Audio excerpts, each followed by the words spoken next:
आज का current affairs discussion एक अत्यंत ही महत्वपूर्ण मामलों से जुड़ा है जो राज्य निर्वाचन आयोग नियुक्ति विवाद का क्षेत्र है। जी हां, सुप्रीम कोर्ट ने एक महत्वपूर्ण फैसले में कहा है कि सरकार की सेवा करने वाले एक सरकारी अधिकारी, चाहे वो आईएएस हो, चाहे आईपीएस हो या कोई भी हो, उस राज्य के चुनाव आयुक्त के रूप में नियुक्त नहीं किया जा सकता है।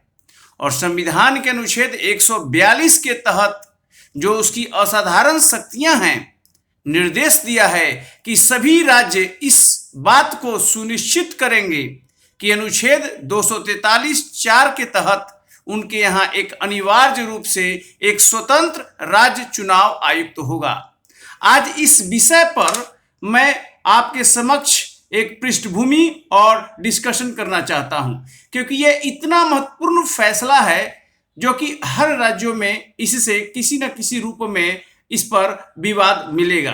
गोवा का यह मामला है और जहां पर सुप्रीम कोर्ट ने यह फैसला दिया है, कहा है कि सर्वोच्च न्यायालय ने 12/3/21 को गोवा बनाम फौजिया इम्तियाज शेख मामले में कहा है कि जो नौकरशाह हैं, आईएएस ऑफिसर हैं, राज्य चुनाव आयुक्त के रूप में नियुक्त नहीं किया जाना चाहिए जहां वो काम कर रहे हैं। जिस राज्य में वो आईएएस ऑफिसर के रूप में काम करते हैं, उस राज्य में वे राज्य चुनाव आयुक्त में नियुक्त नहीं हो सकते, क्योंकि चुनाव आयुक्त के कार्यालय की स्वतंत्रता सुनिश्चित करना है।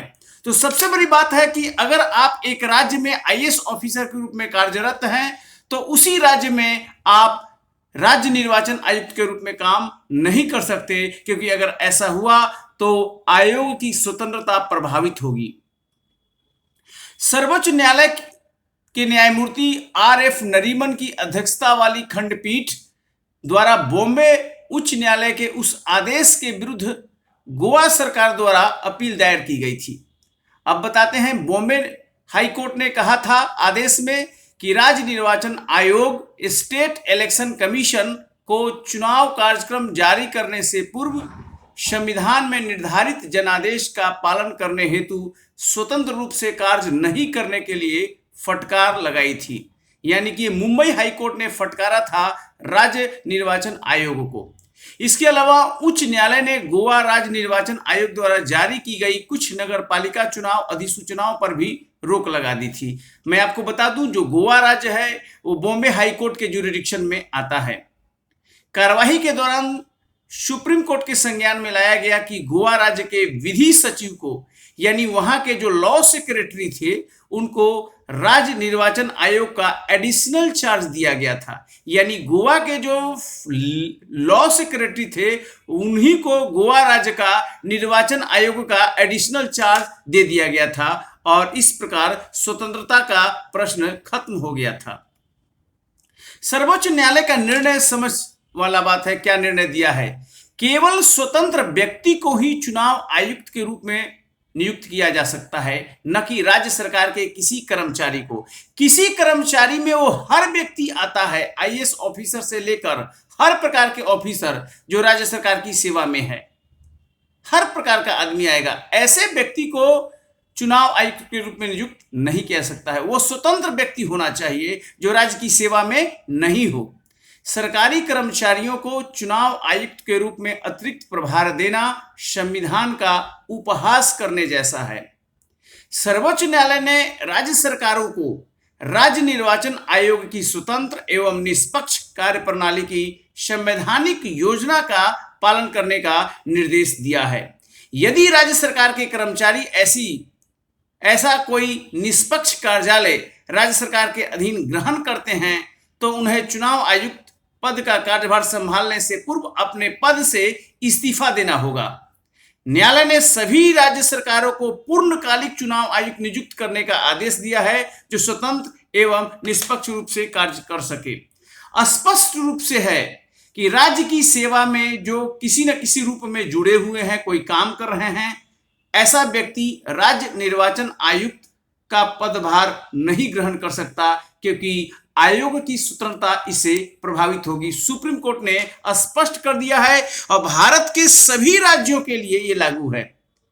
और ये नहीं कि लॉ सेक्रेटरी को एडिशनल चार्ज दे दीजिए। अब बिहार में ही अगर आप देखेंगे तो यहां पर एक आईएएस ऑफिसर को ही राज्य निर्वाचन आयुक्त बनाया गया है। सुप्रीम कोर्ट के इस डिसीजन से बिहार भी प्रभावित हो रहा है।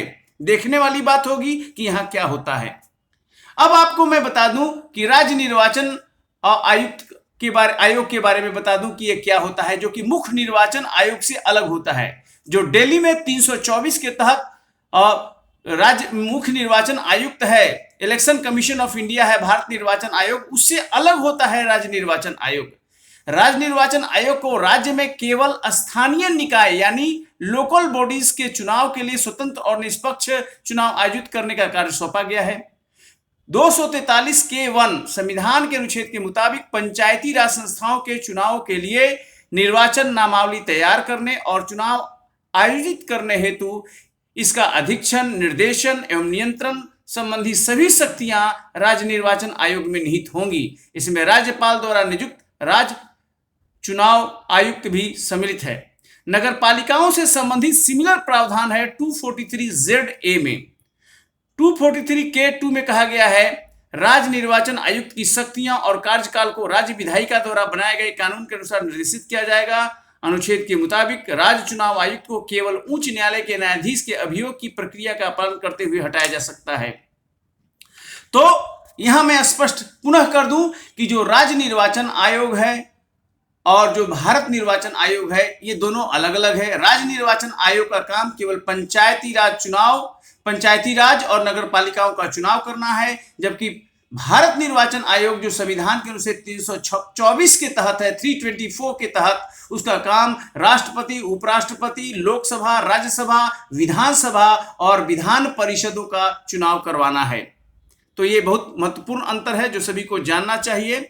और जो सेकेंड एडमिनिस्ट्रेटिव रिफॉर्म्स कमीशन था, उसका सिफारिश था कि राज्य निर्वाचन आयोग का गठन के बारे में कि राज्य निर्वाचन आयुक्त को एक कॉलेजियम की सिफारिश पर राज्यपाल द्वारा नियुक्त किया जाना चाहिए, जिसमें राज्य का मुख्यमंत्री, राज्य विधानसभा का अध्यक्ष और विधानसभा में विपक्ष का नेता हो।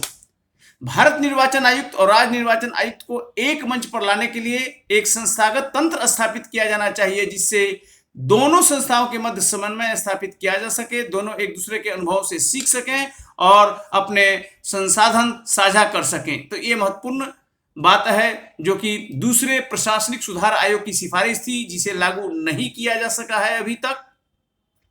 इसके अलावा चुनाव सुधारों पर विधि आयोग की 255वीं भी रिपोर्ट है।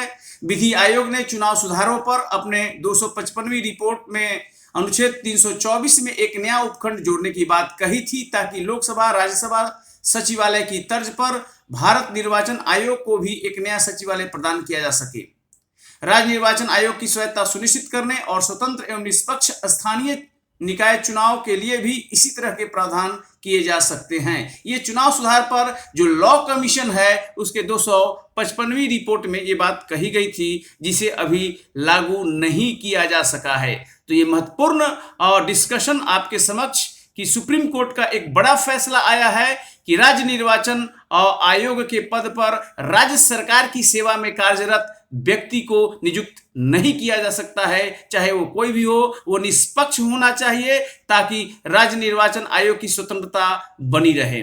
और ये वीडियो आपको NKT IAS की ओर से प्रस्तुत किया गया।